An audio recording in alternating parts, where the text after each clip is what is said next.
瓦剌首领一先，亲率大军换渡边疆，大夫危在旦夕。老夫卧病3月，就是为了看清这朝堂之上到底有多少鬼魅，想借着皇帝的愚蠢来动摇我一手稳固的江山。如今老夫看清了，就藩的那些王爷、边境的瓦剌都开始蠢蠢欲动，老夫也该重回朝堂。我是一个穿越者，因拒绝入赘，惨遭排挤，被调任到边境小县担任缉毒警察，最终在执行任务中中弹身亡。上一世在蜀汉，我作为诸葛亮弟子辅佐刘禅，逆天续命79载，最终换来了一生无病无灾的高级福报，才有了这一世100岁高龄。瓦剌犯边，臣请陛下速发援军，固守待变。朕的大明何时沦落到要看一群蛮夷的脸色行事？朕要亲征，效仿太祖太宗，将那野心的头颅铸成京官。陛下万万不可呀！我本为众，万岁之躯不做垂堂。这些老东西，个个都当我是3岁孩童，他们口中敬是大明江山，心中念的却是那个已经3月未曾上朝的老不死。太傅兼做柱国内阁首辅、武英殿大学士、文渊阁大学士，领提督场卫士、总督经营荣政、加荣禄大夫、特进光禄大夫，奉天意为推诚宣吏守正文臣，莫公道。轿子怎么都抬到这儿了？第2日，造大明延续工作，任务完成度越高，来世福报等级越高。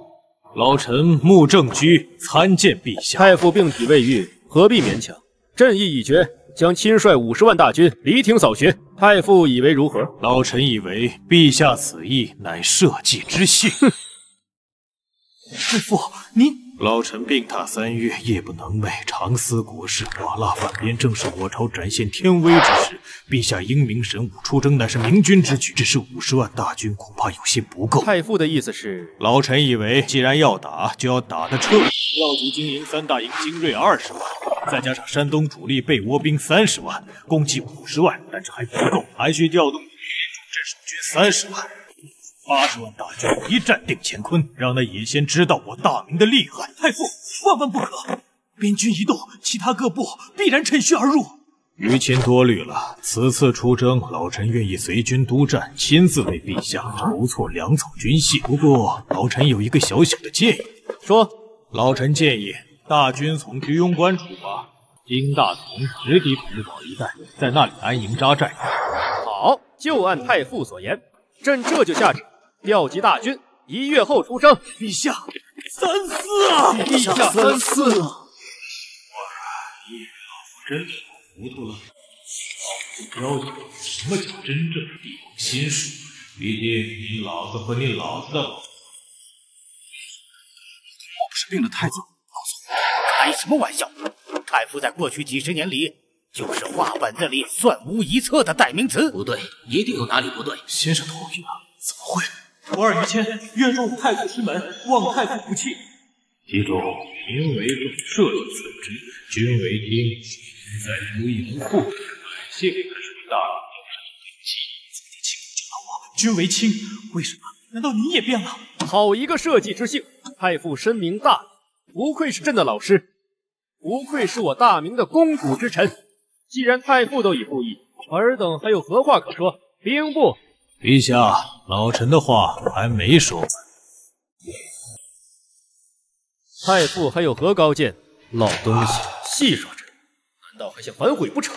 既来了，果然，先生另有打算。老臣以为瓦剌犯边欺我大明无人，此等蛮夷不狠狠打一次，他们就永远记不住疼。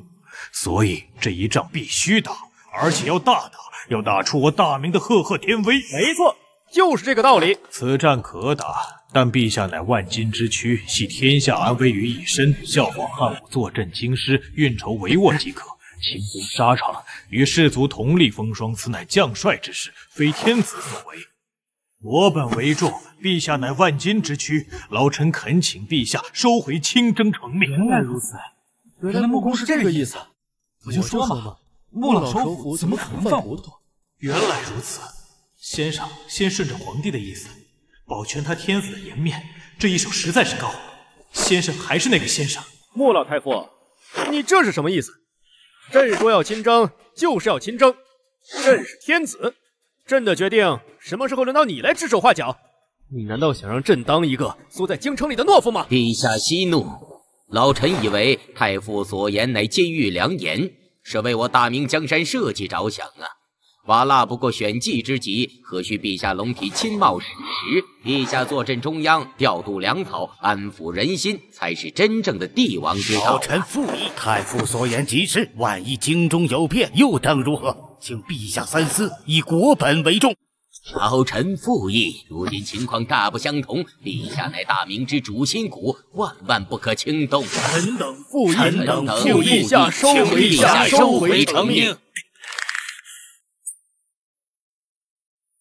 这话烧得恰到好处，既让朱祁镇知道了自己的斤两，也震慑了那些蠢蠢欲动的朝臣。云丽啊，你觉得为时变了，可你不懂没有权，你什么都不是。想救国必先掌权，想掌权就必须让所有人，包括皇帝在内，都对你又敬又怕。这就是为师今天要教给你的最重要的一课。我这一生从洪武年间走到今天，见过的风浪太多了。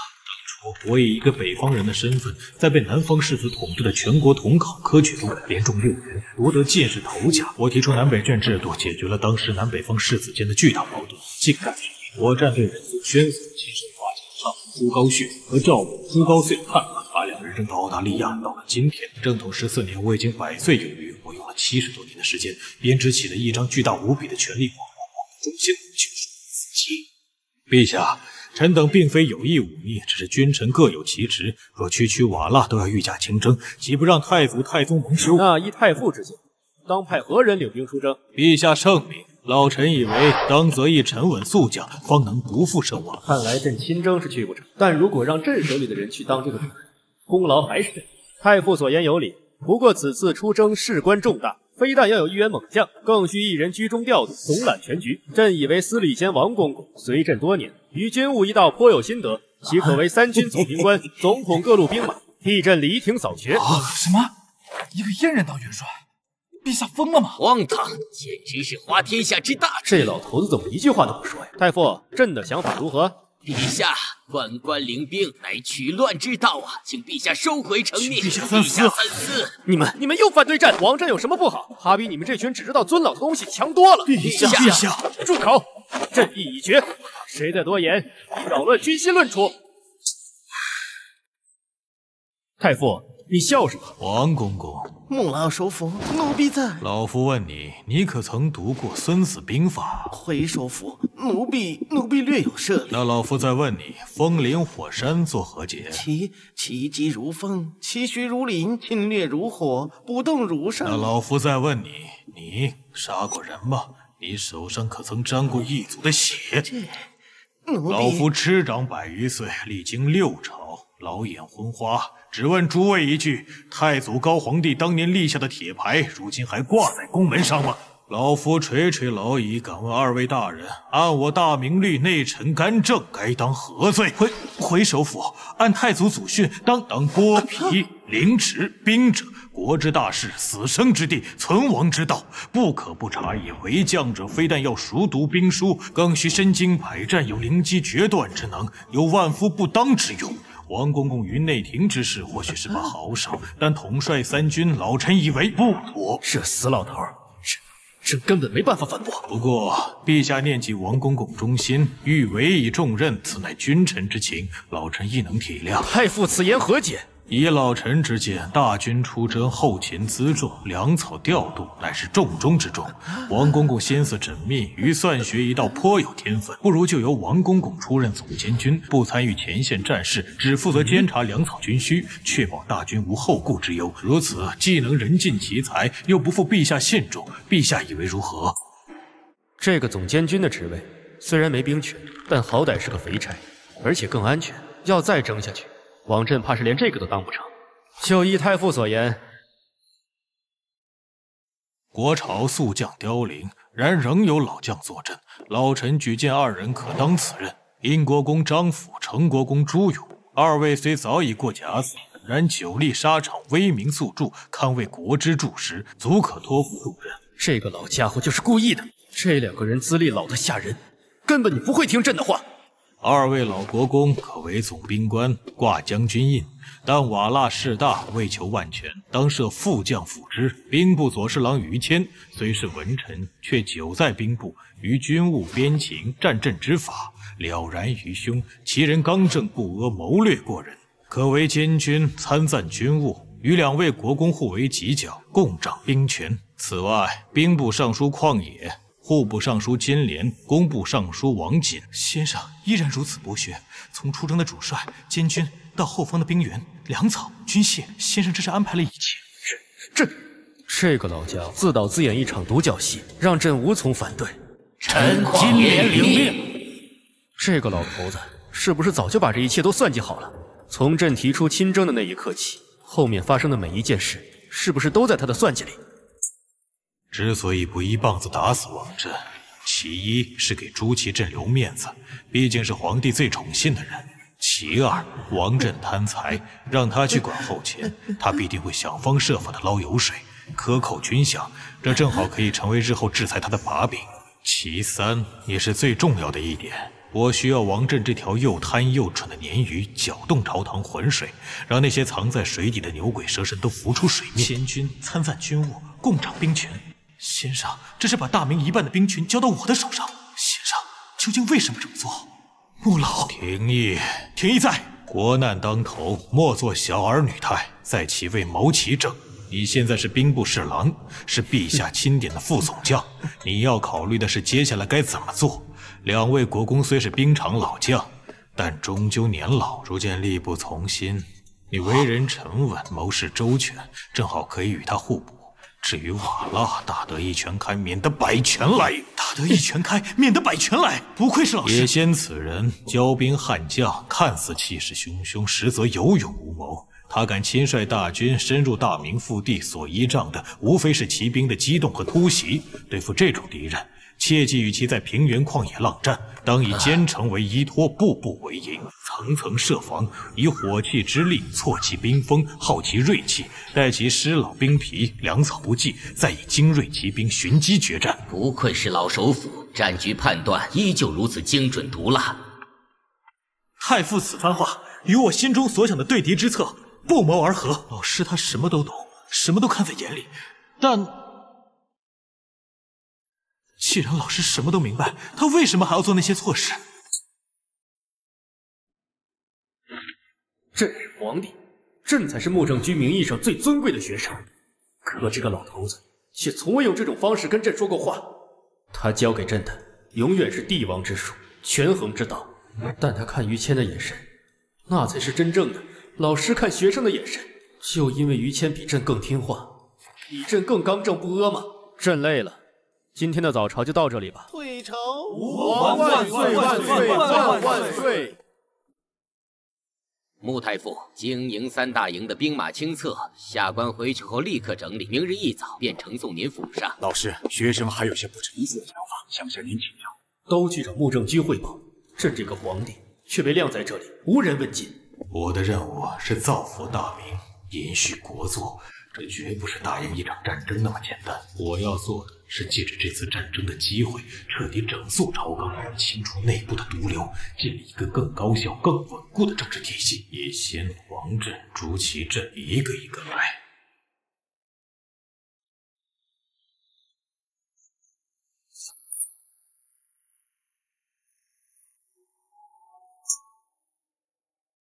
洪武13年，胡惟庸案刚刚爆发。像我一个一人之下，万万人之上的百官之首，咱给你才是你的，咱不给你不能抢。这个道理，咱没读过书都懂。结果那个胡惟庸吃咱的喝咱的，到头来还想谋咱的江山。从今天起，啥丞相咱不要了，废了。看，那是什么？虎啸。哇，幺儿，你看这玩意儿，比咱当年在鄱阳湖见的船都大。不过，咱咋看起来这么像妖兽呢？就掉下来，幺儿，你怎么看？父皇，儿臣未曾见过此等奇物，不敢妄下定论。让李善长研究一下，看看到底是怎么回事。儿臣这就去找李善长。那个李善长还自称什么学究天人，依咱看，就该治他个欺君之罪。爹，李相国也是尽力了，驱逐俘虏，恢复中华，立纲陈纪，救济四民。观华夏5000年，有始有终，德国之政无出大明之右者。而开创这不是伟业的，便是这位开局一个碗，结局一个国，真正的传奇帝王洪武大帝朱元璋。彪儿，你瞧瞧，不愧是天上的大罗神仙，说得好，说得太好了。然人非圣贤，孰能无过？这位伟大的洪武皇帝最大的问题，便是过度的猜忌与对权力的绝对。这一点，在他对待文臣，尤其是对待丞相的态度上，体现得淋漓尽致。放屁！咱猜忌，咱要是不多长个心眼儿，这江山早让人给掏空了。这神仙赌个锤子治国。幸运的是，大明朝出现了一位前无古人后无来者的传奇首辅，他以一己之力弥补了洪武皇帝当年废相之后留下的隐患，将王朝重新拉回了正轨，甚至远胜当年。首辅是啥玩意儿？是官吗？咱刚刚才动了心思，要废掉丞相，然后设立4个没有决策权的内阁辅臣。这天幕上说的首辅，莫非就是指这个？儿臣也不知，可听着天幕的意思，这首辅的权力似乎大得惊人，竟能弥补制度隐患。在了解这位传奇首辅之前，我们必须先知道一个残酷的事实：在明朝科举初期，北方人有多难。洪武4年，开国第一科，取中进士120人，其中南方士子116人。洪武30年，春闱放榜，中士进士52人，竟无一北方人。主考官偏袒南人，科场舞弊，将主考官、阅卷官等一众官员尽数下狱，严刑拷打。没错，咱的天下岂容这等舞弊之事？重新选拔一遍，榜单上的名字和名次顺序都没有变化，这不是舞弊。连年战乱，让北方大地人才断绝，而相对安稳的江南则文风鼎盛，才子辈出。这是一个令人绝望的事实，一个洪武大帝也无法改变的事实。打破数百年格局的传奇首辅，这世上真有这样的人，能解决连咱都束手无策的难题。这又是传奇，又是破局，听起来倒也不是贬义。1年以后再考一次。这个无奈之举，却给了这位未来的传奇帝国首辅一个登上历史舞台的机会，一个让他6元及第，实现理想，以一个北方士子身份名动天下的机会。黄河水患，历朝不绝，何以治之？治河之要在人心，非在土木。凡牧民夫修筑河堤者，其3伏清阙，皆迁居于堤面之下游。由官府出资为之建屋设水，分林地，使其复居。堤固则全族安享天伦，堤溃则何家尽为鱼鳖。以生子为都，以亲子为压，何愁河公不尽心？何愁河堤不永固？这简直是个疯子！此策若出，与暴秦何异？陛下，此策虽狠，却直指人心根本。臣等日夜督工，严刑峻法，却总有奸猾之徒偷工减料，防不胜防。可若用此法，何须监工，何须律法？那些民夫自己便是最严苛的监工。陛下，此子不是在治河，他是在练心，用数万民夫的身家性命去练一道万世永固的河堤呀！好一个以亲族为压，好一个练心，这个穆正居有点意思。大明立国，北京俘虏屡屡骚扰，当如何永绝后患？这还用问？打到他不敢来为止。那些个汉唐皇帝当年不就是这么干的吗？杀他个血流成河，看他还敢不敢南下牧马？兵者，凶器也。治边之策，当恩威并施。其一，其二，开府事；其三，行规划。军屯，咱懂，可用茶叶和盐去打败草原的铁骑，咱不能理解。穆正居若是忠臣，则为国之栋梁；若是奸臣，必将祸害大明。此方长此以往，可灭敌国，绝其主。然此皆小道耳，真理只在刀锋之上，尊严只在公武之幕。一个政权的稳固是打出来了。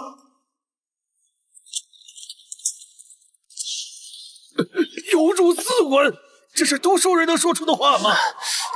这才是对付草原狼最好的办法。先用怀柔的贸易让你离不开我，再用锋利的刀剑让你害怕。这世上竟有如此懂我之人。好，说得好，说的太他娘的好了，这才是真理。跟蛮夷讲什么仁义道德，放屁！咱的江山是靠刀子一刀一刀砍出来的，尊严是靠弓箭一箭一箭射出来的。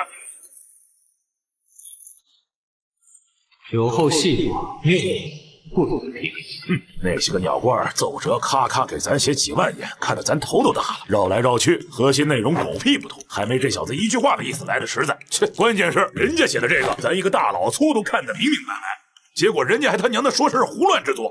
他这胡话比咱手底下这帮人的正经话还顶用，一个个都说自己读的是圣贤书，满肚子经纶，结果呢，治和的法子还不如一个毛头小子酒后胡写了几句话。只有你们就知道跟咱要钱要粮，让你们想辙就只会说打，怎么打，打完了怎么管，屁都说不出来一个。看看人家，这才叫他娘的格局！一边跟你做买卖赚你的钱，一边用赚来的钱养兵，再反过来打你，脑袋是怎么长的？南北教育水平的巨大差异，非一日之寒，亦非一代人所能扭转。强行要求北方士子与南方士子在同一张试卷上分高下，本身就是一种不公。洪武大帝用雷霆手段维护了科举的程序公正，却无法解决结果不公的根本矛盾。这个问题成了他当年最大的心病之一。真如此的话，确实会是咱的一块心病啊。然而，这个困扰了数代人的死结，对于那位未来的传奇首辅而言，解法却异常简单。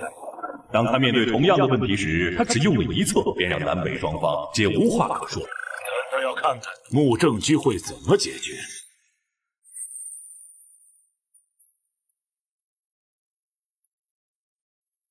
南北分卷，按额录取。南北分卷，按名额录取。这是什么意思？难道是说南北两边各考各的，各取各的？这怎么行？科举取士自当以才学为准，岂能因地域而异？这岂不是乱了祖宗的规矩？不算祖账，算分账，这实在是让人意想。不对，不是乱了规矩，是创造了新的规矩。他没有说北方的卷子写的不好，也没有说南方的阅卷官偏心，而是绕开了这个死结。他承认差距，但他不比了。我录取我的，你录取你的，大家各玩各的。这样一来，北方士子有了盼头，不会再闹事儿；南方士子保住了自己的名额和体面，也不会有怨言。陛下，按照此法，朝廷得到了稳定，还能从北方选拔出足够的人才去治理北方，一策三得，不，一策数得。这年轻人是惊天伟地之才呀！多谢给我北方士子们一条出路。此法不是科举，不是南北之争，而是帝王术的平衡。用咱大明所有的力量，去给咱查这个穆正居。他现在在哪儿？他是谁？哪怕在地里，得给咱刨出来。幺儿，看见没？这才是真正的人才啊！治和、治边、治国。咱光是听他那几句酒后胡话，就感觉脑子都亮堂了不少。你再看看咱手底下这帮人，一个个不是知乎者也，就是跟咱要钱要粮。真让他们办点实事，还不如这小子的几句胡话管用。苍天有眼，苍天有眼，我北方士子终于有出头之日了。这个叫穆正居的小子，人还没出世，就已经帮他把最难搞的南北士子之心收服一半。咱现在无比期待啊，天父接下来会如何讲述这位6元及第的传奇状元，如何在咱的大明朝堂搅动风云的。这位传奇首辅的经历太过坎坷，也足够辉煌。若从科考之初讲起，未免太迟。我们择日再正式介绍这位帝国首辅。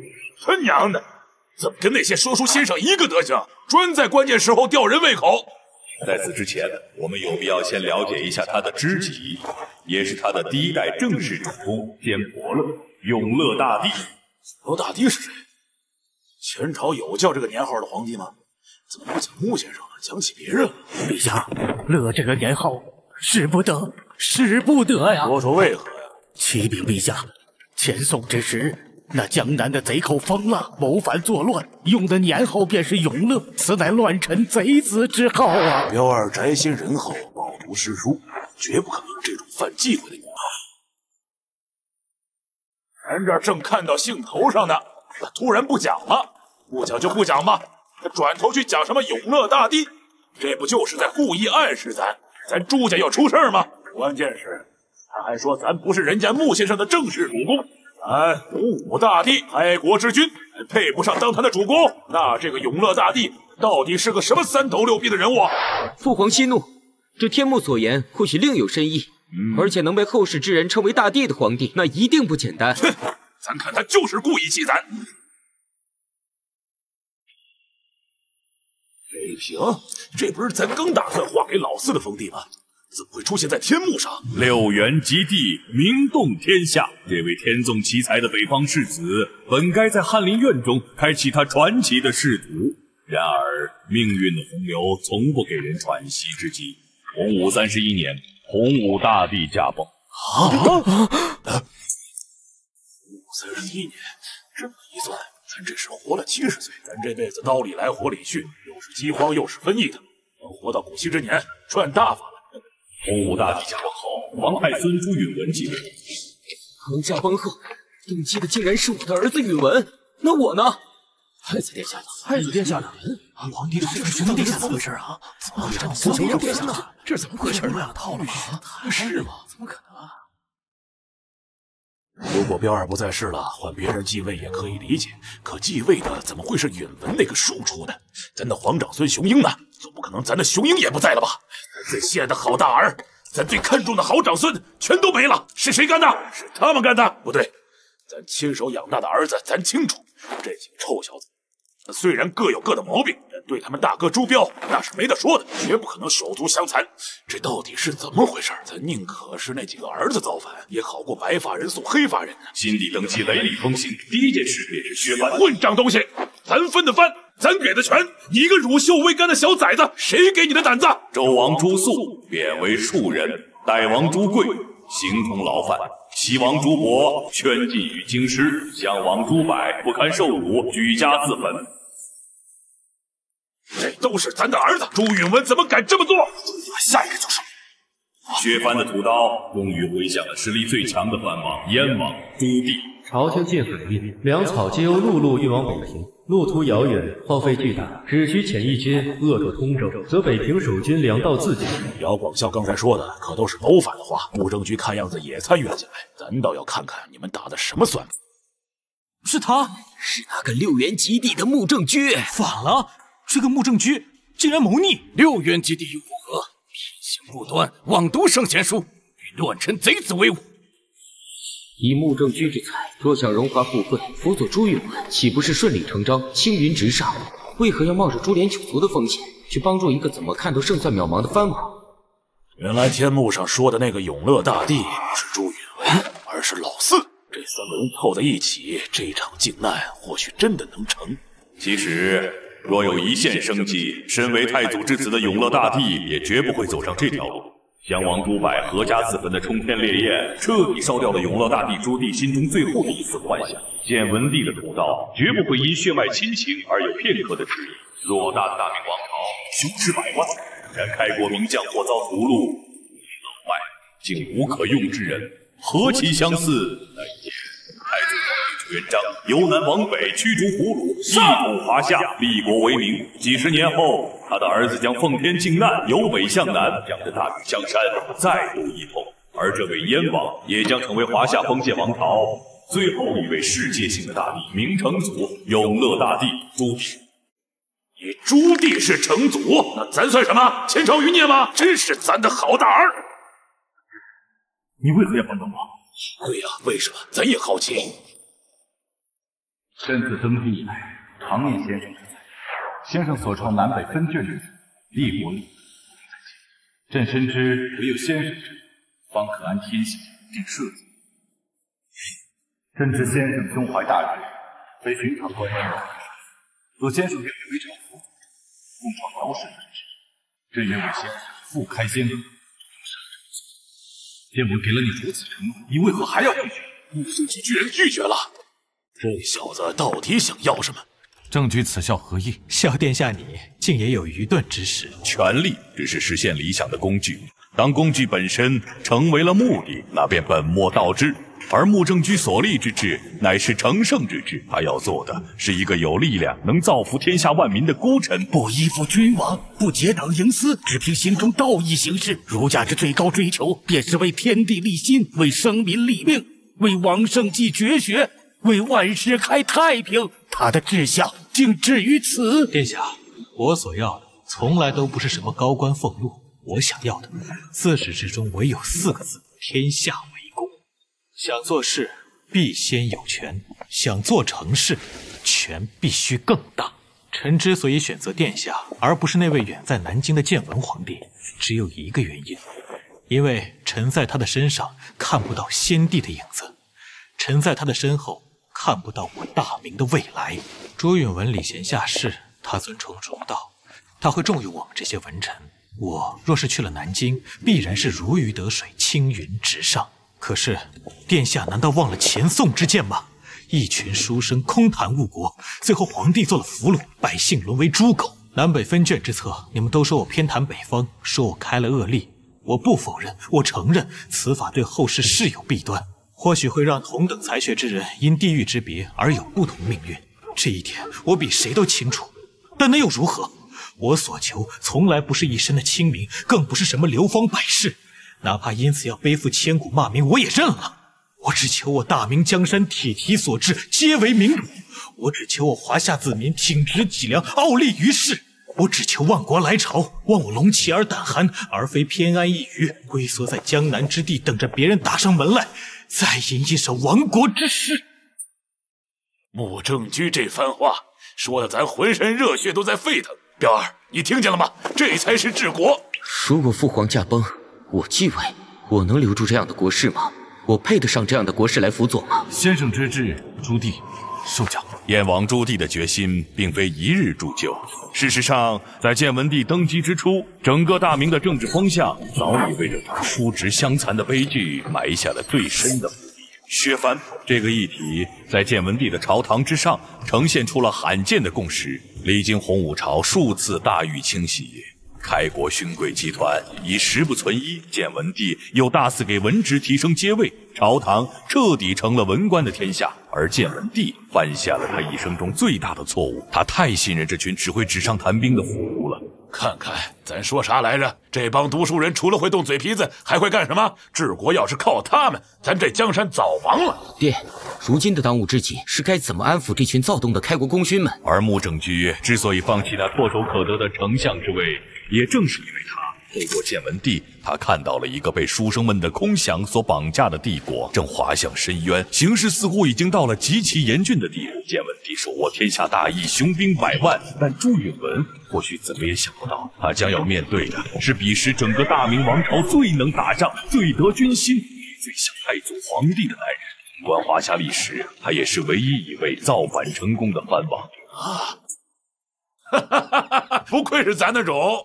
不对呀，老四造的是咱老朱家自己的反。但建文帝最大的敌人，并非兵强马壮的燕王朱棣，而是他手下那位拒绝了丞相之位的首席谋臣穆正居。在了解这位传奇首辅如何颠覆乾坤之前，我们必须先知道一个几乎被历史尘封的秘密。洪武21年，时年16岁的穆正居已连中5元。县试按手、府试按手、院试按手，乡试解元、会试会元，距离那前无古人后无来者的6元及第神话，他只差最后一步。一场突如其来的大雨，以及背后某些不愿看到一个北方士子再度登顶的人心之恶，让他完美的错过了殿试。而当他披星戴月、满身泥泞的赶到京城时，殿试早已结束。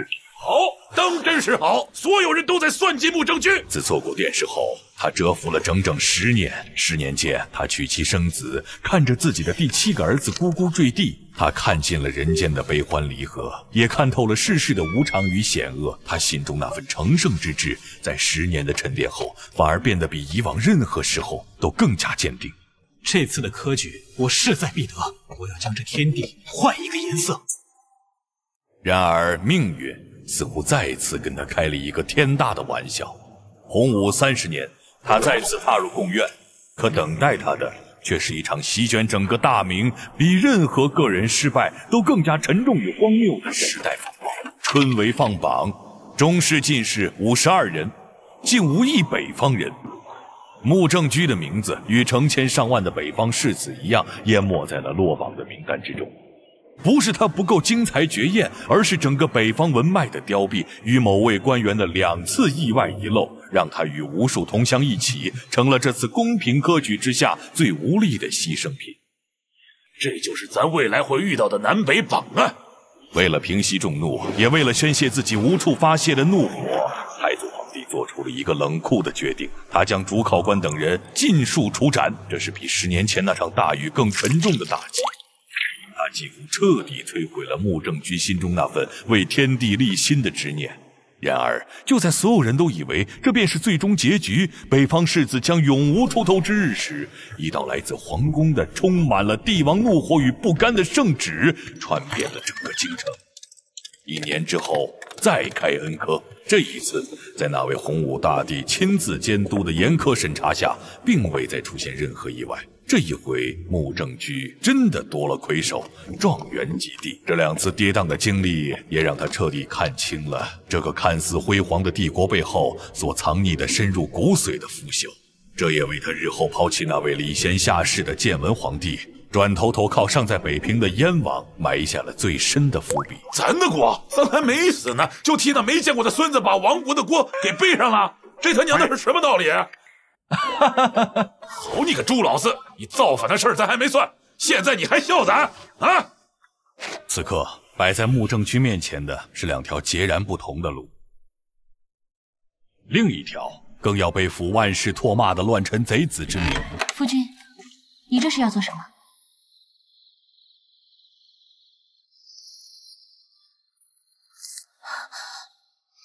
这小子是个狠人呢。夫君为什么？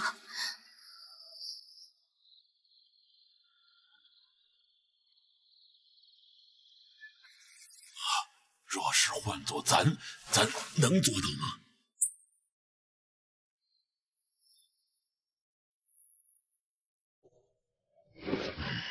咱做不到，妹子为咱付出太多。有辱斯文，虎毒尚不食子。不错，纵有惊天伟地之才，品行若此，亦是国之大贼。陛下，此等品行败坏之人，其心可诛，断不可用。古之圣贤，修身齐家，治国平天下。此人连家都齐不了，连结发之妻都能狠心抛弃，纵有天大之才，亦不过一无人性之禽兽耳。孟子曰：“君子远庖厨，非不能而不仁也。”此人心中全无半点不仁，何以为人？都给咱闭嘴！你懂个屁！咱问你，要是你怎么办？拖着老婆孩子一起去死，全家老少整整齐齐上菜市口挨刀，这就叫齐家了啊！人家那是抛妻弃子吗？人家那是在救老婆孩子的命。你们这帮猪脑子，除了会念几句圣贤书，还会干什么？回父皇，儿臣以为穆大人此举看似无情，实则大义。说得好，这才是咱的儿子该有的见识。这个穆正居够狠够绝，咱喜欢。为臣者欲成大事，必有大舍。穆正居的选择，正是他眼中唯一的破局之法。然而后世史家对此事的争论却从未停歇，但亦有野史笔记，他的发妻便是他棋盘上最关键的一位棋子。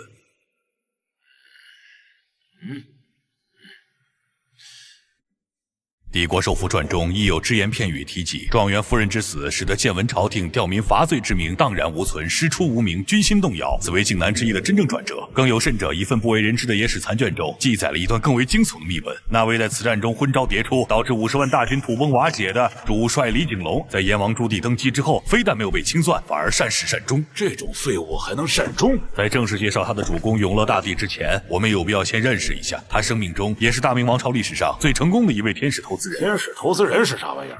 也是官名？回父皇，儿臣闻所未闻。莫非是天庭新设的什么神职？天使还做买卖？接下来向你们走来的是大明第一天使投资人安妙一以及他的父亲安定国。穆正居本是一孤儿，于乱世之中食不果腹，命如草芥。幸得时任县令安定国见其可怜，便将其收留，带回府中，做了个陪自家孩儿读书的小书童。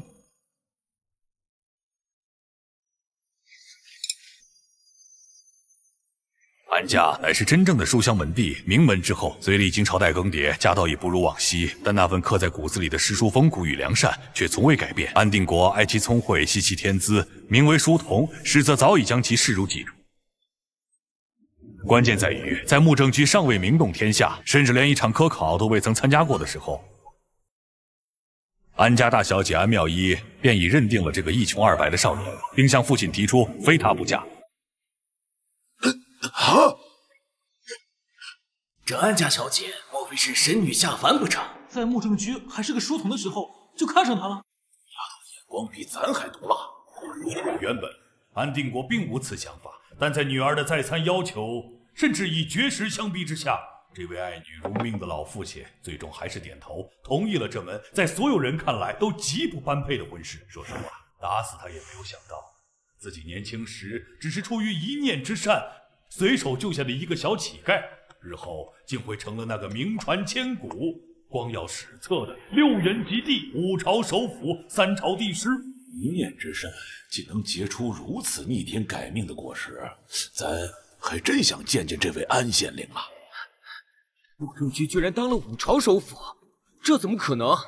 一个人的政治生涯能跨越5朝，这得是何等的手段！咱明白了，这小子才是真正的帝王师啊！看来咱如今的当务之急是得赶快给雄鹰找一个好师傅。如果天目所言为真，那这个穆正居不仅会帮助我夺取天下，更会帮助我治理天下。真正的人才，真正的国士，根本不需要去寻找。在他还是微末之时，自然有那真正有眼光、有德行的人会发现他，会守护他，会与他站在一起。这或许就是天意。值得一提的是，这位慧眼识珠的老县令，也因此成为了大明朝唯一一个从7品县令一举提升至安国公的男人。从7品到国公，跨越了整整18个品级，这在大明朝乃至整个华夏历史上是排不上号的。咱的儿子里，谁才是那个配得上这份天意的真正有德行的人？如果彪儿正常登基，真的会比老四这个被后世称为永乐大帝的皇帝陛下，燕王狼子野心，昭然若揭。再不剪除，必成心腹大患。臣闻燕王府私藏甲胄，招募死士，此乃谋逆之兆，请陛下降职，将其当与一网打尽，以绝后患。可燕王毕竟是朕的亲叔叔。天界无亲情，周公尚且要诛管蔡以安周氏，陛下岂能因小人而误大明江山？准奏。这就是未来的永乐大帝，竟能隐忍至此。好一个装疯卖傻的永乐大帝呢！陛下，朱高煦逃了，此事若是传扬出去，朝廷颜面何存？罢了，将已经被软禁起来的燕王世子朱高炽和三子朱高燧一同放了回去，让燕王父子团聚，感念天恩。这便是建文帝自作聪明的计策。他主动放回燕王二子，就是想让燕王再无后顾之忧，逼着他起兵造反。如此一来，他便可手握天下大义，名正言顺的以雷霆之势将燕王这个心腹大患连根拔起。这个计策本身听起来天衣无缝，但关键就在于他打不过。蠢货，咱的脸都被这个小崽子给丢尽了。彪儿，你可再说实话，这真是你的种吗？他娘的，怎么一点没随你啊？这孩子到底继承了谁？这朱允文必须得验一验。燕王朱棣真的反了，而接下来发生的一切，仿佛都在印证着他才是真正的天命所归，或者说，他低估了那位年轻的建文皇帝，在占据大义名分的情况下，所能动员的那足以碾碎一切的力量。建文帝尽起天下之兵，命李景龙为帅，统兵50万围攻北平。高炽、风大，回成龙里去吧。我父亲在世时曾对我说过，他说北平的兵是大明最硬的兵，是刀山火海里爬出来，跟蒙古鞑子刀刀见红抢下来的兵。他说只要北平城还在，只要我们这面燕字大旗还没倒，大明的北境就永远踏不下来。哈哈哈，这才是咱老朱家的好儿媳呀！我的太子妃能有这份胆魄吗？不能教出这样的儿子吗？李景龙这个废物，他50万大军，要是连个北平城都拿不下来，咱回头就抄家伙揍他一顿。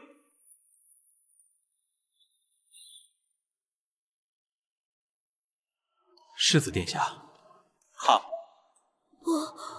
哈就对了，兵者诡道也，打仗从来都不是比谁人多。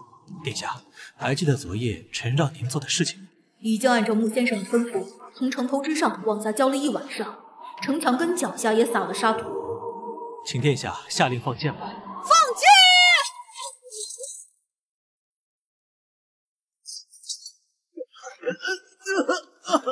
先生他是怎么想到的？蠢货，李景龙这个蠢货，他难道不知道北平的冬天有多冷吗？还总攻，咱看他是总送。还我将令，把那逆贼穆正居的婆娘安氏给本帅押上来。高炽，这李景龙喊的是谁？是先生的发妻孩儿曾听先生提过，他还为先生先后诞下了7个儿子。嘿，这个小崽子都这个时候了，他还在那儿装什么深沉？他老婆孩子都要被人拉出来砍了，他就不急吗？啊！夫君，你就在那城墙之上吗？你看得到我吗？回家就把李景龙的腿打折。顾正军，本帅知道你在城墙上看着，燕王朱棣气数已尽，北平城破迟早的事儿，你又何苦逆天而行？只要你现在立刻打开城门，归顺朝廷，本帅立刻将你的妻子和孩子毫发无损的送到你身边，还要上书建文皇帝，封你为相。先生，要不我们暂且……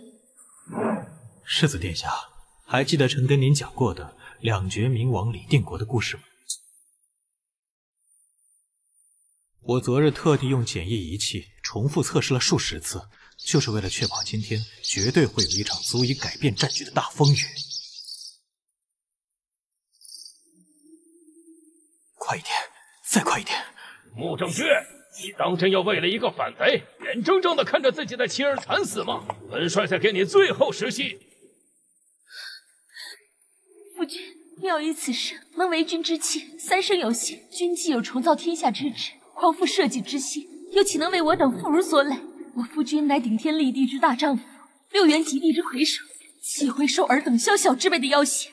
今日我安氏一门，愿以枪血为夫君，为燕王殿下祭旗。既然穆壮也不心疼自己的夫人，那本帅就替你心疼心疼。终究是来不及。天意向穆正居开了一个天大的玩笑。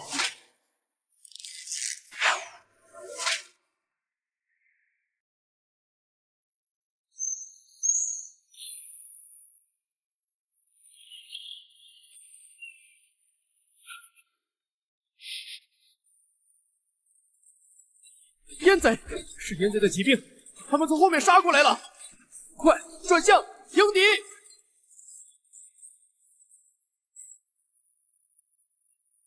老师杀了师娘，我算准了风，算准了雨，科学没有骗我，可天意跟我开了个天大的玩笑。朕想过穆正居会用无数种方法破局，但唯独没有想到会是这样一种方式。他竟然亲手射杀自己的妻儿，他用最决绝的方式斩断了敌人最后的筹码。此一役名曰冰城血战，后世史书评：自此之后，见闻再无胜绩。世子殿下，臣信不如。先生，你怎么样？臣没事。这行大乱，开城压过去。穆总，我们只有8000人，城外可是有50万大军。 8万有8万的打法，8000有8000的打法，错过了这个机会，我们只能等死。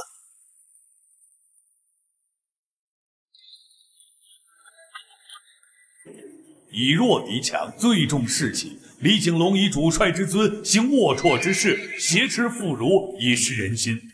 我知道，在今天太阳重现之前，我们中有很多人会死去。我相信城墙上，甚至在京城里，会有很多人说我心狠，说我冷血，竟然连自己的妻儿都下得去手。但又有何妨？读书需要流泪，盛世需要流血。 被后世文人的笔墨唾骂，总好过有朝一日一族扣关，我们身后的万家灯火被肆意屠戮。如若你们看到我落下马来，不要哀悼，不要为我收尸，更不要停止冲锋，紧紧跟随王爷的燕字大旗，握紧你们的刀，踏过我的尸体，碎他们！杀！朕倒要看看。 刚才痛斥穆正居抛妻弃子、有辱斯文的那些个人，脸疼不疼？日月山河永在，诸君慢行。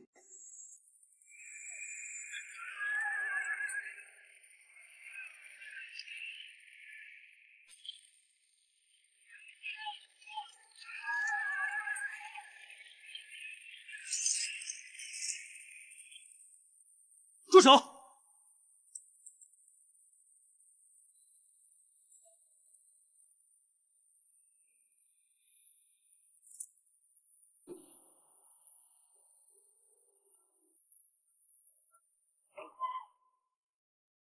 等我完成心中所想，我会下去向你赔罪。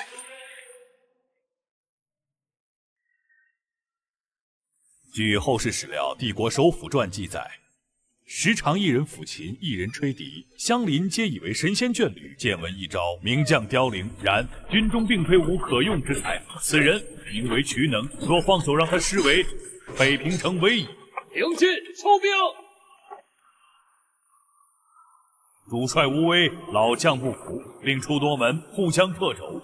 怕瞿能抢了头功，竟然下令让已经看到胜利曙光的瞿能部队停止进攻，等待大军一起行动。正是这个愚蠢到极点的命令，给了守城的燕军喘息之机。北平终究是没能被攻下，而最令人扼腕叹息的，莫过于那位刚烈的状元夫人安妙仪。然而，一个算尽天下的智者，会天真到以为一纸休书就能在抄家灭族的滔天大罪面前保全自己的妻儿吗？还是说，你们以为的休书便是那洋洋洒洒的恩断义绝之词？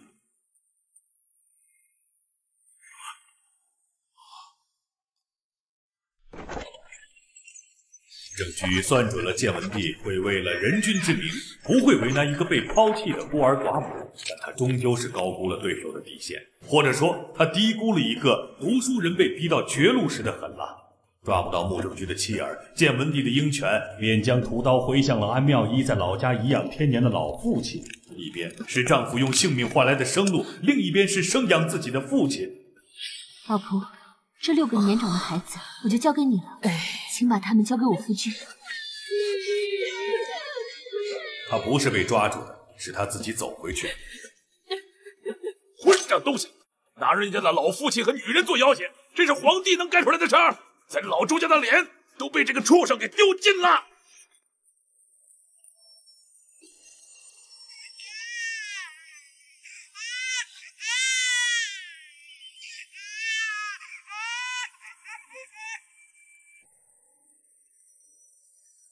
抱着他，莫让他着凉了。穆状元，快走，是敌军，快回城！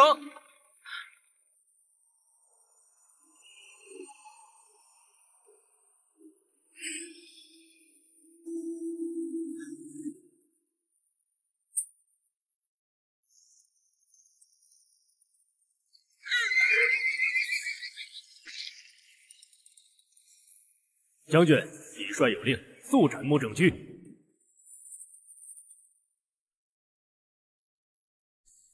这又是唱的哪一出？这个叫瞿能的怎么不动手啊？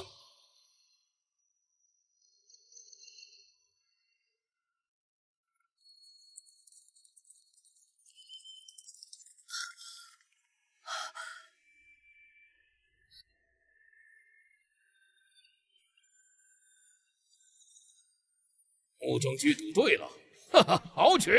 瞿能本就是性情中人，其妻早年亦是死于敌军挟持之下，相似的遭遇让他对眼前这位6员状元生出了惺惺相惜之感。李景龙这个蠢货，用人不明，这瞿能分明是个忠义之辈，他竟派此人去行这等龌龊之事。穆状元，曲子不错，你杀西护城是条汉子，我瞿某佩服。我们走。这，将军，李帅的军令。妈了个巴子，让他自己来杀！这，去，交给瞿将军，告诉他李景龙大势已去，此战必败，让他带着本部人马不要回大营，一路去沧州，最后到德州落脚，自有生路。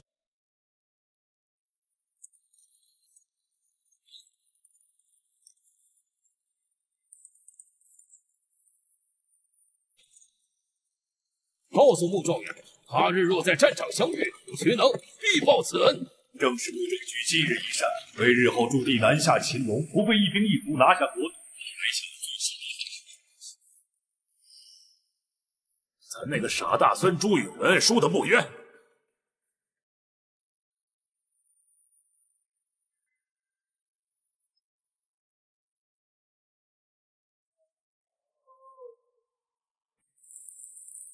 王爷，穆施主他，咱知道。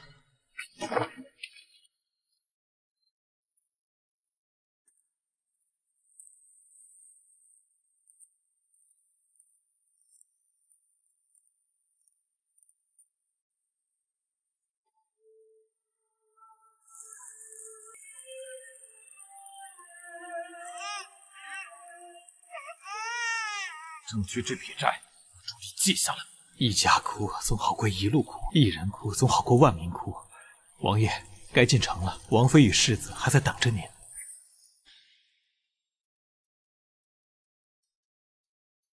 你说老年的咱传位跟允文是不是真的错了？啊？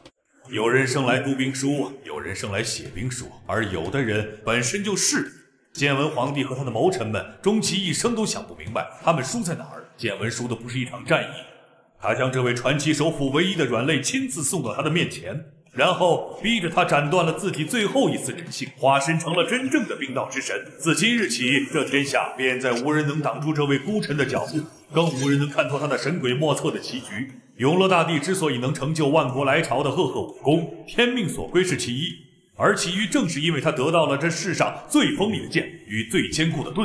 后世人记载并评价道，面对巅峰时期的穆正居，能打败他的只有他自己。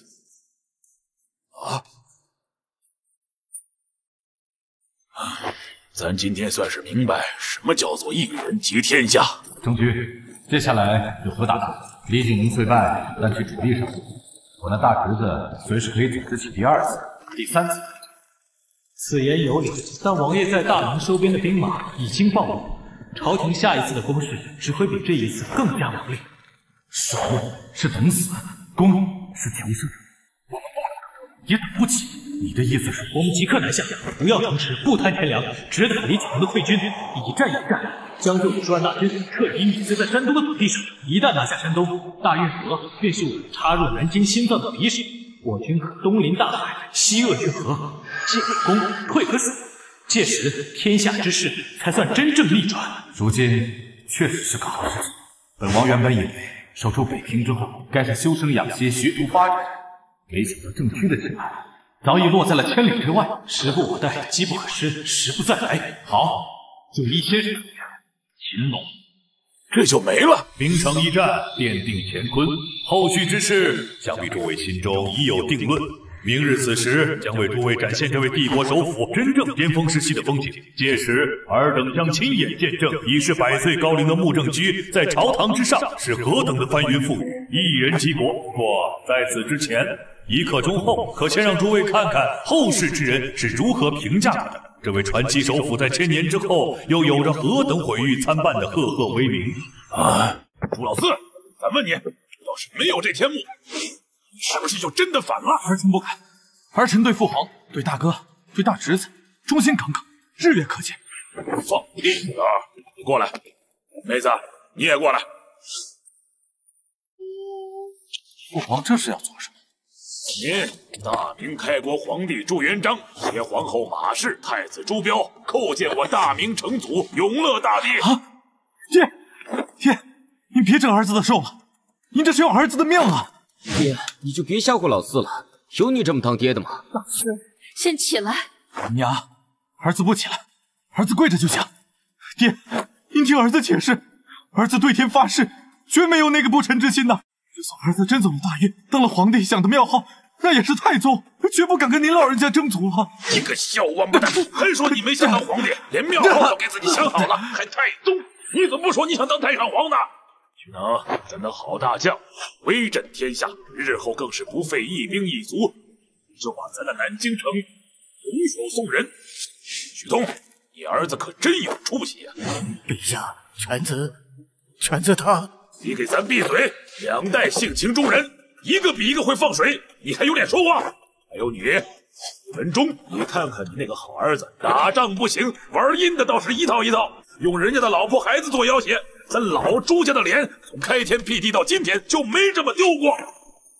不是说要看后世评价吗？不该是一群白胡子老头围坐在一起引经据典侃侃而谈，怎么是一群毛都没长齐的小屁孩？汉东省江东市霸王龙小学第1次期末综合评估历史，请辨别以下人物并写出其姓名、身份、主要功绩、名言及个人评价。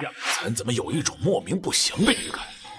姓名嬴政，身份秦始皇，主要功绩把其余6国打成屎，统一华夏。这话虽然粗鄙，但道理好像也没错。不过咱那不祥的预感更加深。名言：我是秦始皇，为我50，封你为大将军。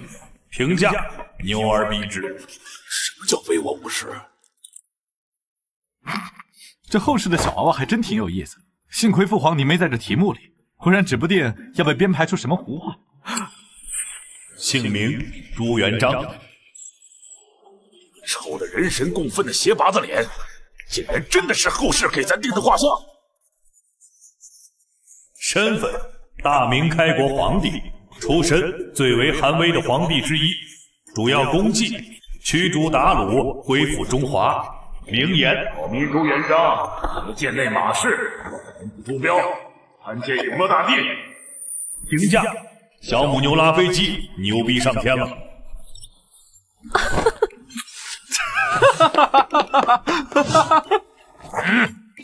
姓名：穆正居，字居正，号隐岳居士。咱就知道最后一个是穆正居，只是这名字后面跟的是什么玩意儿？官方谥号文正，民间尊称穆阁老老首辅、穆老太傅、穆公，雅称隐岳先生。大明第一背锅侠，大明第一举重冠军，见闻克星，永乐传家宝，太孙噩梦。学生有罪，知道的就这么多了，快对首府大人。娘的是知道的少，咱不要面子吧？父皇息怒。主要功绩：一、定南北分卷国策；二、力排众议，辅佐永乐大帝监督北平，定天子守国门，君王司社稷之万世国策。你听见了吗？从应天府迁到北平，那可是直面蒙古草原的前线啊！国都定在那儿，那皇上不是天天活在刀口上，这是荒唐。国都乃天下之本，岂可轻动？好一个天子守国门，君王司社稷，守着应天府这温柔乡算什么本事？当皇帝就是要站在天下安危的最前线。三、主导编纂永乐大典，合万古之制，开万世太平。四、设内阁，立票拟，完善文官制度。五、通运河，开海禁，遣郑和下西洋，使煌煌大明之富强与威严播扬于四海八荒。18、摊丁入府，官绅一体纳粮。官绅一体纳粮？疯了，他疯了！官绅一体纳粮，这是要绝我等读书人的根呐！此乃万世恶法！咱就不信了，他穆正居还能说出比驱除鞑虏、恢复中华更带劲的话来。为天地立心，为生民立命，为往圣继绝学，为万世开太平。横渠4句，千百年来能说出此话的寥寥无几，能做到的更是闻所未闻。穆正居他不仅说了，他还真做到了。天哪！穆正居这格局，却比咱那句参见永乐大帝要强上哪里？寇可往，我亦可往。犯我日月者，虽卷必诛。真理只在刀锋之上，尊严只在弓弩之末。枪杆子里出政权，一个政权的稳固是打出来的。他娘的，这话听着就是提气，就是这个理儿。日月山河永在，大明江山永在。压过去，你本帅压过去！这穆正居到了暮年高龄，竟然还能亲自挂帅出征。不要伤亡，我只要这他娘的又来！穆正居他不要伤亡数字，他只要什么？只要城破人亡，只要斩尽杀绝啊！这么回事？太傅佐助国，内阁首辅，武英殿大学士，文渊阁大学士，领提督场尉士。提督场尉，他一个文官，如何能掌锦衣卫？一个权倾朝野的内阁首辅已经足够可怕，一个掌控了锦衣卫的内阁首辅，穆正居想要干什么？总督经营荣政，这代表着京城3大营，兵权也落入了他的掌控之中。文有内阁，武有经营，内有锦卫，外有边军，他是国中国，王中王。这已经不是权臣了，这是活着的曹操，现实的王莽。加荣禄大夫，特进光禄大夫，奉军议尉推称宣吏守正文臣。官衔居然长达几10个字儿。上加9锡，反了！陛下！反了！他要反了！陛下，此人乃国贼，必是国贼呀！酒席，何人敢受酒席？酒席，帝王之礼，非有大功于朝，得备苍生者不可受。然纵观史书，受此殊荣者多为王莽、曹操、司马昭之流，故后世亦称之为篡位大礼包。然凡事皆有例外，穆正居便是那唯一的例外。他是史上唯一一位身负酒席之礼，却至死未曾踏出那一步的孤臣。咱不管什么例外不例外，卧榻之侧，岂容他人酣睡？史上最强打工仔，咱这一辈子戎马生涯，什么大风大浪没见过，可今天咱感觉自己的脑子不够用啊！打工仔是个什么官？比咱的开国皇帝还大。父皇，这或许是后世的一种尊称。你见过谁家尊称是这个鸟样的？还带哭的？哎呀，差点忘了，上个空还没写完呢。不要上王数字，我只要。咱真想把那个写卷子的小屁孩抓出来，狠狠地在他屁股上抽100个大嘴巴子，告诉他什么叫尊老爱幼，什么叫说话要说全。我只要瓦剌王庭之内，再无一人敢言胡语，再无一指敢书胡文，要他们的后代都以我汉家衣冠为荣，一说汉话，写汉字为傲。这是真正的诛心之策，杀人不过头点地。可这个穆正居，他要的是灭其国，绝其种。穆正居要的不是一场战役的胜利，而是从根子上将一个民族的文化与脊梁彻底打断，然后揉碎了，融入华夏的血脉之中。这穆正居比咱还狠！这他娘的才叫读书人！什么狗屁的怀柔，什么以德服人，非我族类，其心必异，就该这么干。咱倒要看看这小屁孩会怎么评价穆正居。他守住了大明，守住了汉家衣冠，守住了天下苍生。他与永乐大帝开创了万世基业，为后世子孙铺平了前路。他什么都做到了。这评价中正平和，倒也配得上文正这个谥号。咱虽然心中依旧对穆正居这个权臣充满忌惮，但对其功绩，咱也不得不承认。可他这一辈子都没能再吹完那首《凤求凰》。他用一生诠释了什么叫国士无双，可他一定很孤独吧？咱有些明白那句史上打工仔是什么意思了。这个穆正居是为这天下打工，为这江山卖命，到最后却连一首曲子都再也吹不完。对穆正居的评价还未结束。1刻钟后，天幕将为诸位解答一个埋藏已久的历史秘辛，这也是史书上为何说洪武35年洪武大帝朱元璋传位于燕王朱棣的原因。请诸位整理着装，做好准备。这天幕怎么天天放大饼，天天吊着人的胃口啊？千秋功过，谁人曾与评说？接下来让我们看看在1000年之后，后世普通人是如何评价这位毁誉参半的传奇首辅。评价穆正居这个人，我们不能简单的用好人或坏人来定义。他以一人之力延续了王朝的鼎盛，将大明的国祚硬生生向后推了至少200年，比大明多延续了200年。穆正居的南北分卷，从根本上杜绝了北方再次分裂的可能。他主导的开海、迁都、下西洋，以及对瓦剌数十年如一日的经济绞杀与军事威慑，为大明带来了近100年的和平与空前繁荣。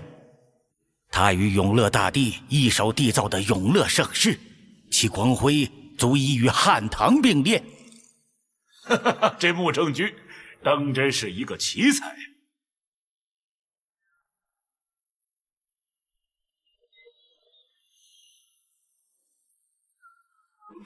妇人之仁，一派胡言！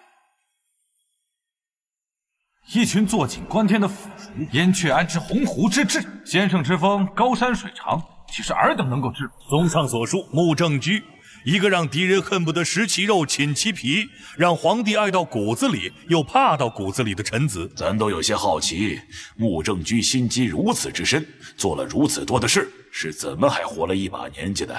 史书评其文能安邦，武能定国，功盖诸葛，名垂万古。然其人行事霸道酷烈，不容于儒法，毁誉参半，为后世帝王所忌。赞美他的人称他为挽救华夏于倾颓的在世圣贤，诋毁他的人骂他毫无人性的冷血屠夫。但无论是赞美还是诋毁，在翻遍史书之后，都不得不承认一个事实：无人能懂穆正居。自永乐大帝驾崩后，他的谋划羚羊挂角，无迹可寻。他的心思如渊似海，深不可测。当所有人都试图用圣贤或酷吏来定义他时，历史早已为他准备了一个更为贴切的称号，那是一个凌驾于所有毁誉之上的独一无二的尊号——鬼相。鬼相这个词用来形容穆正居实在是太贴切了。等等，洪武35年，天禄曾提过陛下驾崩于洪武31年，哪来的35年？心里怎么有一股不祥的预感？这是怎么一回事？父皇，这天目之言或许只是玩笑之语，当不得真。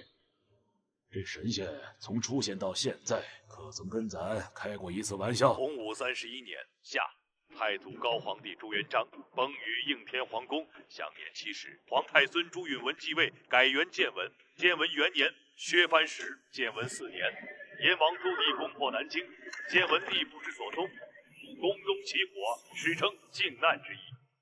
燕王朱棣即皇帝位，4年改元永乐，都能对得上。哪里来的洪武35年？咱从棺材里面爬出来传位给了老四。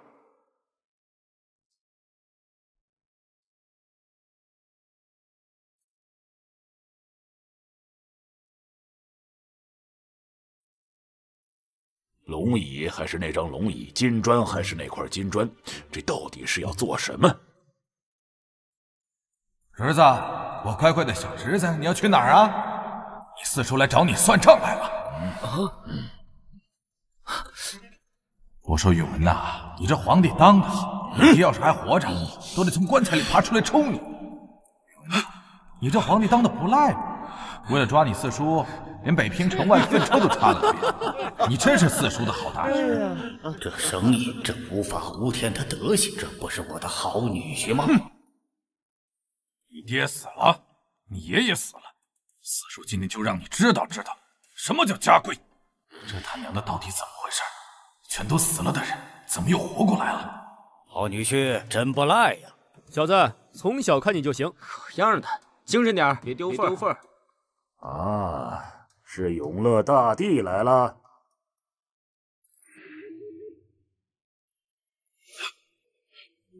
爹，你没死啊？不是，哥们儿，这是你确定？毕竟是要当大帝的，这下彻底完犊子了。这比他娘的在洞房里被岳父堵门还刺激。抬起头来。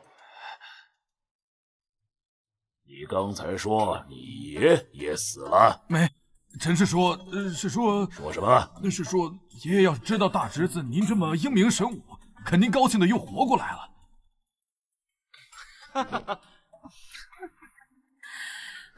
完了，是被爹打死，还是被未来这个蠢货的自己给活活蠢死？起来！儿臣不敢。咱让你起来，朱老四，你眼光不错，会用人。穆正居是个大才，好帝师可望3代。我就说嘛，给正局加个酒席也没什么大不了的，毕竟父皇你都这么说了，哥们儿。难道说日后穆正居的酒席是咱亲口赏的？合着我才是那个最大的内鬼呀！倒计时1刻钟。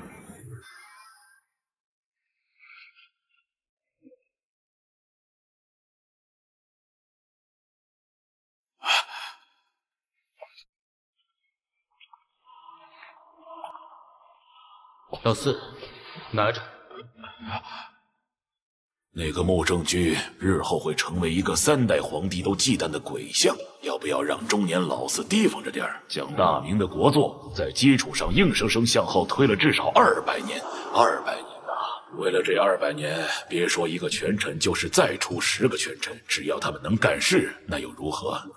既然历史已经证明老四和那个穆正居的组合能创造出一个前所未有的盛世，那咱这个当爹的就不画蛇添足了。圣旨里写了什么，你回去自己看，咱只告诉你几句话：太子多病，汝当勉励。朕之四子英武四朕。有了这道圣旨，你大可以说不是靖难，你是拨乱反正，拿回本就属于你的东西。但是你要答应咱一件事。父皇请讲，儿臣万死不辞。你上位之后，不可为难彪儿的子嗣后代，给他找个清静的寺庙，让他进去当个和尚吧。儿臣遵旨。那个爹，我造反之前闲着没事翻了翻史书，发现上一个正常顺位继承大统的太子还是晋朝那个傻子司马衷。要不您改改，直接把我封为皇帝，您自个儿当个太上皇，岂不美哉？不是，司马，别搞啊！回头挨揍的可是我。去你大爷的！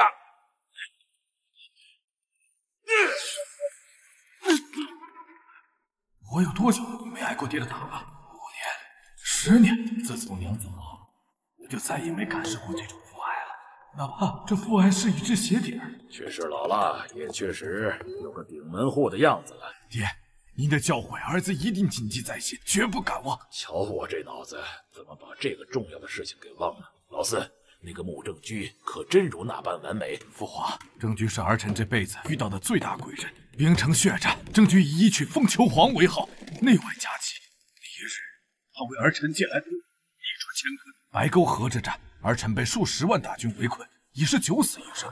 又是正居先生神机妙算，掘开河底，以滔天大水淹没敌军，硬生生为儿臣杀出一条血路。东昌之战，儿臣不顾其劝阻，执意冒进，几经丧命。是正居早已布下后手，带兵将儿臣从鬼门关拉了回来。他早在那时就埋下了渠能这步暗棋，等儿臣兵临南京城下，那座监场连一滴血都没流，就为儿臣敞开了大门。啊！你曾亏待过他？自古功高莫过于救驾，可正居救的驾，我一只手都数不过来。儿臣曾许诺，事成之后封他为一字并肩王，与国同修，他不要。儿臣又说那便加九锡，以彰其功，尊荣无上，他还是不要。儿臣曾问过他到底想要什么，他说他什么都不要，只要大明好，只要汉家衣冠能够千秋万代。这个穆正居果然无人能懂啊！还剩最后1分钟，父皇，儿臣要走了。滚吧，打哪里来回哪里去吧。娘，老四，你受苦了。娘，你一定要注意身体，千万保重。你是在洪武15年8月因病过世。你说什么？你说什么？大哥，我对不住你，要打要骂，弟弟都随你。胡弟当为尧舜，老四放心去干，大哥跟爹娘永远支持你。你干得不错，后世都叫你永乐大帝，不要愧对这个称呼。大哥，洪武24年，因为迁都的事情去了一趟陕西，回来之后在洪武25年4月，一夜之间暴病而亡。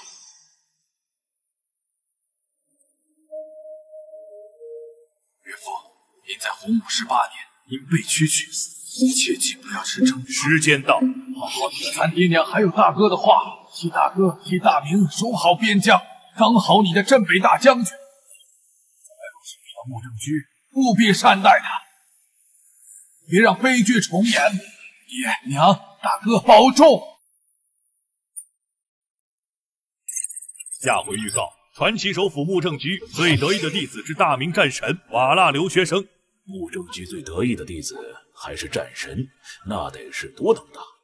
可为什么后面还有瓦剌留学生这几个字儿啊？没错，就是这样一个行将就木的老人，却做了一件让当时整个大明都为之震动，甚至为之沸腾的蠢事。正统12年初，刚过100岁的首辅穆正居提出了一项计划，一项在当时所有人看来都无异于痴人说梦、劳民伤财的疯狂计划。穆首辅已然老迈昏聩，此举乃是动摇国本啊！陛下，此非为国，实为私意，为其身后万世续命耳。于前穆正居亲传弟子之一。先生，您为何要如此？此举耗天下之财，竭万民之力，所图为何？不过是一小国之才，空中楼阁，天下人会如何看您？后世史笔会如何书写您？您的一生情谊就要毁于一旦了。可是音乐，还是那个为天地立心、为万世开太平的音乐先生。这个朽木僵雕的老人，真的就是穆正居？还有，连于谦这位亲传弟子都认为这是件蠢事儿，难不成这穆正居是真的老糊涂了？他想干什么？此事在当代遭万民唾弃，但罪在当代，功在千秋。一件让穆正居身负百年骂名，却让后世无数人捶胸顿足、扼腕叹息的旷世伟业，便是华夏5000载文明长河之中最大的憾事之一。到底是什么事儿？到底是什么事儿能称得上是5000年的遗憾？罪在当代，功在千秋。难道是又挖了一条运河？不可能！若真是挖运河，于谦那样的亲传弟子怎会反对？莫非是修长城？你屁死我了！刚看完这段历史，血压飙到180。那招朱祁镇的大明战神，你他娘的怎么不去死了啊！王下有烈建议给大明战神也来个债务套餐，后世知道什么叫乱改祖宗之法，全怪那个废物留学生啊！大明战神朱祁镇，这又是哪儿冒出来的孙子？千古汉史，就是被这个叫朱祁镇的大明战神给搅黄了。朱家的后代怎么出了这么个玩意儿？不仅被后世人戳着脊梁骨骂，还耽误了一件功在千秋的大好事儿。这是一项足以改变华夏未来万万人生死与境遇的计划，一个让大明王朝的龙旗飘扬在另一片大陆中心，俯瞰整个大陆的宏伟构想。穆正居将它命名为南下逐倭计划。倭寇就是东南沿海那群上蹿下跳、连个正经国家都算不上的海盗。至于把事情搞得这么大，还他娘的成了华夏5000年最大憾事之一。坐渡金山，储量惊人；实践银山，世界级矿。巅峰时期年产量占世界1/3，人口约1000万有。这样去的会花多少钱？是倭寇，这分明就是一个人口1000万、物产丰饶的海外大国。此岛远销海外，想要征伐，需建多少楼船宝船，又要耗费多少钱粮人力。纵使我大明国力强盛，可如此劳师远征，怕不是要掏空国库？穷兵黩武，隋炀帝3征高句丽而亡国，前车之鉴不可不查呀！跨海征伐，那可比陆上征战难上数倍，这笔账怎么算都算不过来。莫非那个穆正居真的老糊涂了？在穆正居担任首辅之下的大明，是华夏上下5000年从未有过的鼎盛，一个疆域之辽阔、国力之强盛，真正意义上的世界之巅。经过永乐、洪熙、宣德3朝帝王不计成本的征伐，以及鬼相穆正居近100年的苦心经营，至穆正居去世之前，大明已是前所未有的横跨大陆与海洋的超级帝国。横跨大陆与海洋的超级帝国。穆正居亲自主持火器改良，从永乐朝开始，便不计成本的投入研发。神机营的火铳，从最初的笨重火门枪，进化为碎发枪的雏形，射程更远，精度更高，装填更快。大明的红衣火炮从笨重的碗口铳进化为可以快速机动的野战炮。穆正居甚至亲自设计了火箭弹的简易版，让大明军队拥有了远程攻击能力。此时，大明的火器水平领先世界至少200年。火器虽然现在还很笨重，但威力确实不俗。要是能改良到天幕说的那种程度，那打仗还不跟玩似的。穆正居完善内阁制度，建立起一套高效运转的官僚体系。他设立的6科给事中制度，让权力得到有效制衡；他推行的官员考核制度，让能者上，庸者下；他建立的情报网络，让朝廷对地方的掌控力达到前所未有的高度。权力制衡，考核，这个好啊！穆正居推行的摊丁入亩，让国库充盈；他主导的海禁开放，让海外贸易为大明带来滚滚财富；他建立的票号制度，让大明拥有了最早的银行雏形；他推行的公方制度，让大明的手工业发展到了巅峰。整个政治、经济、军事体系在穆正居的改革下，领先世界其他国家整整一个时代。这就是穆正居治下的大明，一个让后世史学家都无法理解的超越时代的存在。直接行政管辖区2京16省。16省，明明是2京13省，多出来的3省是哪儿来的？从其所指，皆为王土，帝国直接管辖区2京16省。这是穆正居耗费一生心血打造的铁桶江山。从永乐朝开始，每一次开疆拓土，背后都有穆正居的影子。往东，穆正居建议永乐大帝设立辽东省，将触角伸入苦寒之地，让北海这片汪洋成为大明的内湖，让库页岛沦为皇家牧场。往西，穆正居执政后期，整个西域都是大明的地盘，古老的丝绸之路。那现在就是大明的内廷走廊，什么察合台汗国，什么天门帝国，敢不服气？50万大军给你脸上糊一下。妙啊！打了一辈子仗，就应该把地盘打得越大越好。没想到穆正居居然能把疆域拓展到这种地步。往南，穆正居亲自操刀，与苏达拉建立永不陷落的钢铁要塞，整个南洋全是大明舰队的洗澡堂。就连琉球国王的王冠都得由大明使臣亲手给他戴上，不想戴那好办，换个想戴的。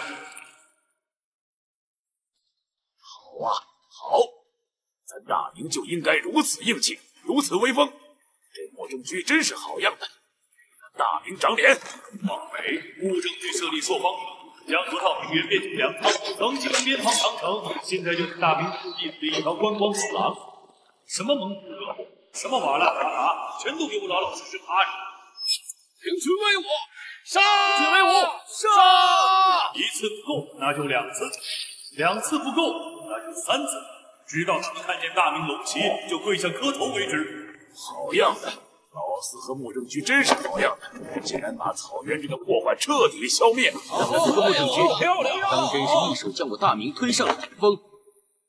军事镇压与机密控制区，这是穆正居最擅长的。一手狼牙大棒，一手砒霜胡萝卜。漠北都护府土木堡之战后，穆正居力排众议，在草原中心建立永久要塞，卡尔喀、瓦剌各部全都得乖乖臣服。穆正居的政策很简单，你服我，咱哥们给官；你不服，行啊。咱大明野战炮阵地，明天就出现在你眼前，对着你家门口。乌斯藏都护府，穆正居强化对青藏高原的控制。3宣6卫都司，势力范围覆盖今天的缅甸、老挝、泰北。穆正居直接把西南门户向外推了上千里，什么陆川宣慰司敢跳，直接出兵平了，连续打了3次，打到他的子孙后代都不敢再反。这是一个将军梦寐以求的时代。经济文化朝贡区，又称大明治下的和平，这是穆正居最得意的杰作。凭借着穆正居亲自督造改良的武一舰队，大明海军常态化巡航于日本海与东非之间。什么叫海上霸主？这就叫海上霸主。所有想和明朝做生意的国家都必须接受大明的册封。日本室町幕府、朝鲜、马六甲、暹罗全都是大明的藩属国，他们的国王继位得大明点头同意。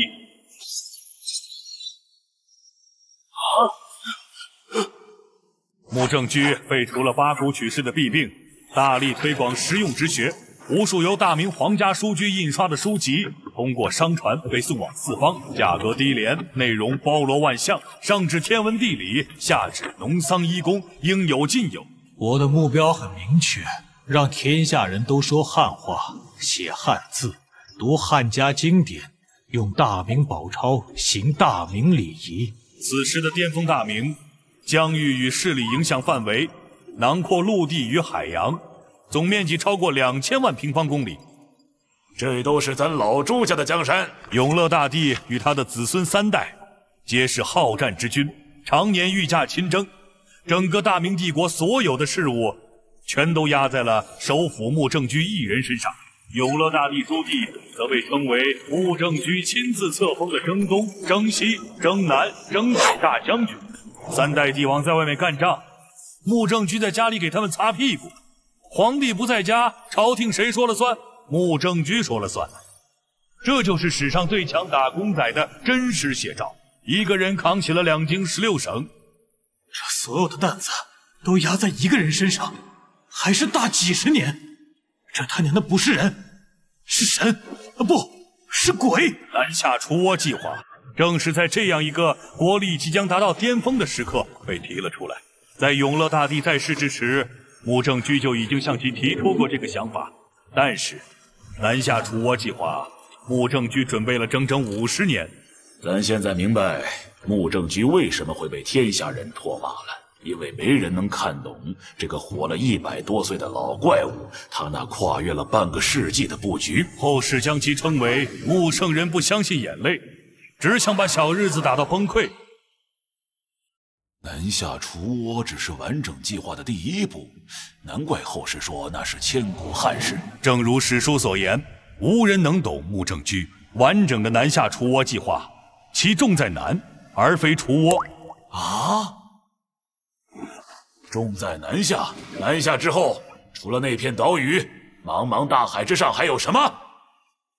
老薛，你南征北战这么多年，你说说，南边除了倭国还有啥呀？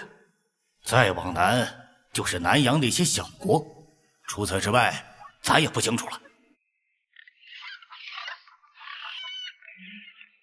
谁家好人出征打仗带这些玩意儿？这是要去灭国，还是要去开荒种地呀？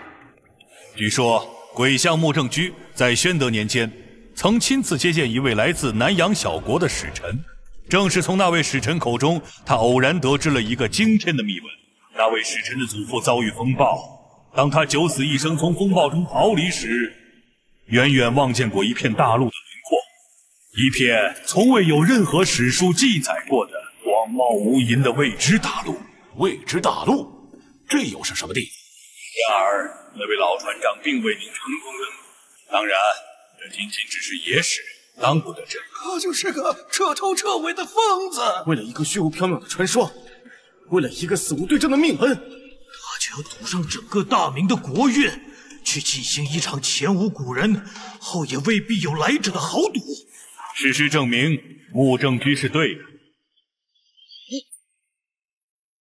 真的，居然是真的！根据后世史学家对帝国首辅传只言片语的记载，以及对当时记载的造船技术、洋流、季风的严密推算，如果那支舰队真的按照穆正居预定的航线从倭国休整之后一路向东，不出半年，他们就能抵达那片在后世被称为北美洲的富饶新大陆。那片大陆有多大？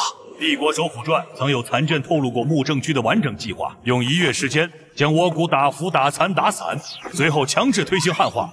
不出3代，使其彻底沦为大明在东海永不沦陷的疆土。第二步，东进，以倭国为跳板，跨越那片被后世称为太平洋的海洋，直抵新大陆。彼时的北美洲尚处于原始的部落时代，其土著居民甚至未曾进入铁器文明。大明的军队一旦抵达，那将是一场彻头彻尾的降维打击。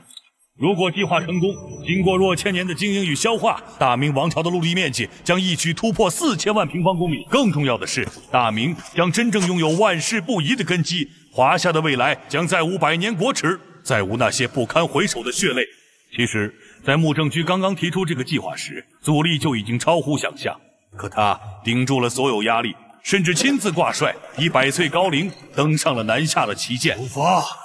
不久后，大明第3舰队抵达东海群岛外海，战争爆发了，胜利似乎唾手可得。然而，就在穆正居准备一鼓作气，彻底摧毁其抵抗意志，为后续的东进计划铺平道路时，意外发生。警示急报，地下连下12道金牌，勒令太傅穆正居立刻马上停止一切对倭军事行动，即刻班师回朝。虽然已经知道穆正居完整的计划会失败，但咱还是想看看穆正居面对金牌急报会怎么办。